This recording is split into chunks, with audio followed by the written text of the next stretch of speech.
Let's get the read on all this with Forbes publisher Rich Karlgaard, Fox Business's Susan Lee, former chief of staff to Paul Ryan Dave Hoppe. Dave, is it your sense that if we don't get a NAFTA deal, it looks unlikely, we'll get the China stuff in a second, that wouldn't exactly be worthy of even a Fox News alert? It looked dicey to begin with, right? And the timing looked dicey, right?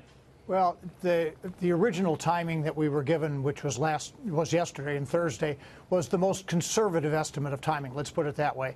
There are some other things that can be done, as was noted in the report. By the way, the original timing from yesterday, you noticed that you had to do something yesterday to read the calendar in the House to get the process rolling to get a deal done by the end of the legislative year. But go ahead. Correct. But that's subject, as I said, that's the most conservative timing available. Right. And there are actually some days can be put back in by doing other things in the Congress. So it's not hopeless to get it done by the end of the year. However, there is not as much progress by this point as clearly the U.S.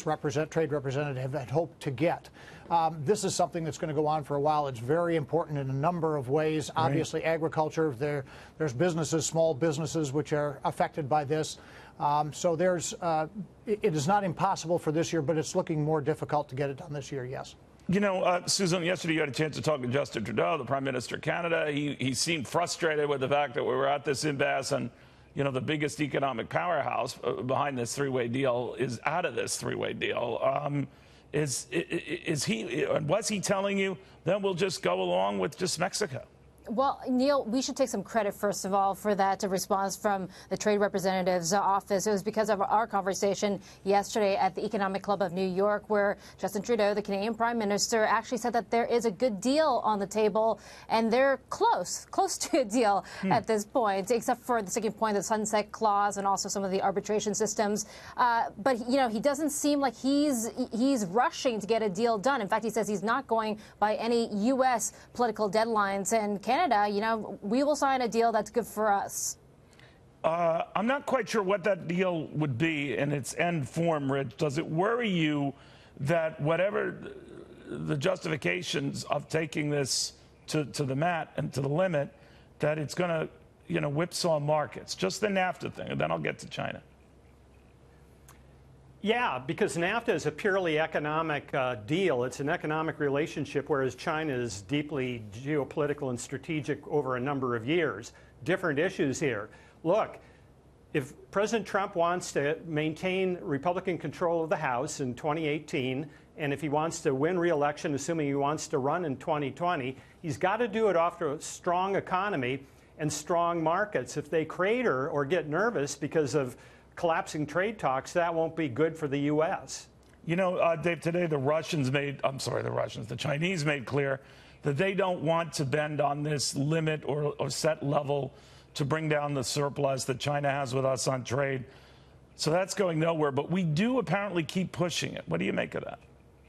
Well, there's a number of issues involved here, obviously, and it's in progress. One of the things we want to do is be able to sell more, and the Chinese seem encouraged to look at ways that we can sell more products over there, maybe lowering some tariffs here and there. All of this is connected. You look at what they did on sorghum today. I think if you look at what the Bain Capital and Toshiba decision made by the Chinese government today, all of these things interact with one another, as was said earlier. This is geopolitical in broad sense, not just in terms of straight balance of payments trades.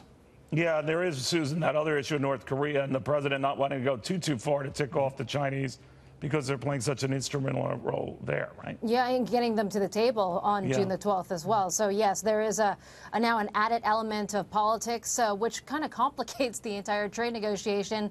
And, you know, they're trying to fight fires on all sides. You have trade with China, you have trade with Mexico and Canada. But, you know, China, last night we had that report that they were going to buy $200 billion worth of U.S. goods each and every year to bring that trade deficit down. The Chinese ministry has said there is no truth to these reports. And, you know, I wouldn't be surprised. I was surprised last night when that headline came through, because there's no way that China is going to look like they're weak and bending to the U.S. will. Rich, real quickly, how do you think the China stuff is going to work out?